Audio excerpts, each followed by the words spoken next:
Maddox kept playing the scenario over in his head. The crew is in mid-flight. Suddenly, silence. The hum of the engines stopped. The inside of the aircraft went eerily silent. Jim had been doing this for a while, so he immediately looked up from his maps. It's ironic how silence in its own way can be a terrifying sound.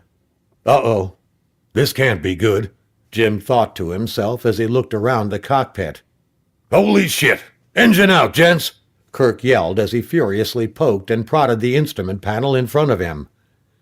Scott's mind goes apeshit as he screams to himself, "What do you mean, engine out, gents, you fucking asshole?" But he instead takes the deepest breath of his life as his training kicked in. It felt to Scott like he was having an out-of-body experience. He was looking down at himself, picking up the radio and going through his training. Jim calmly tells him, "Scott, make the Mayday call." "No shit," Scott thought to himself, but instead said, "On it," as he felt he was back in his body as he radioed for help.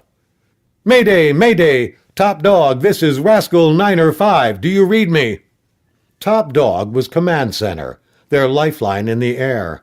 Top Dog's voice cracked over the cockpit intercom immediately. "Roger that."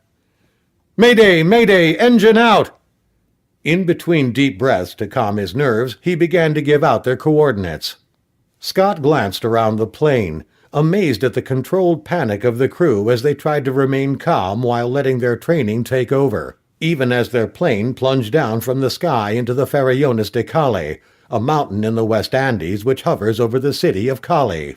Scott swallowed hard, wiping the cold sweat from his brow and from his instrument console as he continued giving out their coordinates. Then Kirk shouted, "Hold on tight! We're going to crash land!" The crew braced themselves during the terrifying freefall as the plane continued tottering down from the sky. The next thing the crew felt was the bone-jarring jolt of the impact as the plane made contact with the mountainside, and their buckled-in bodies jerked front, back, and sideways, each jolt more violent than the last.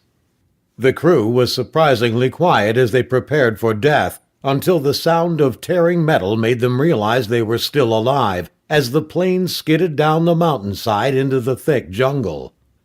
Their eyes darted around the crumbling cabin as the small airplane descended into the angry jungle.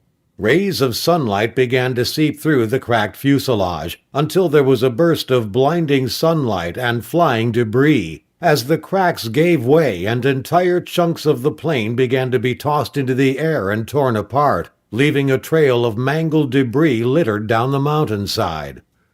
The vine thicket of the jungle clutched at the plane and its crew, slowing down the freefall. It was as if the jungle had swallowed them up and then spat them out.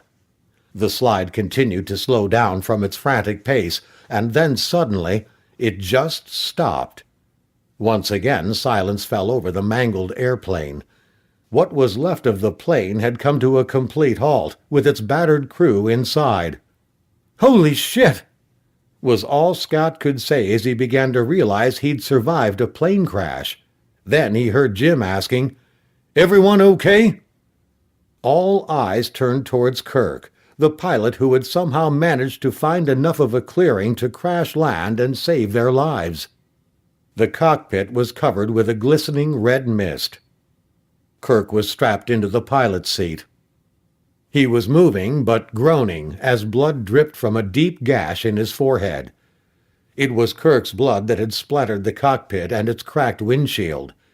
Scott concluded that Kirk had bashed his head on the instrument panel or perhaps even the control yoke, but he was alive. Then he looked at the seat next to Kirk, and Freddie Quintana was buckled in.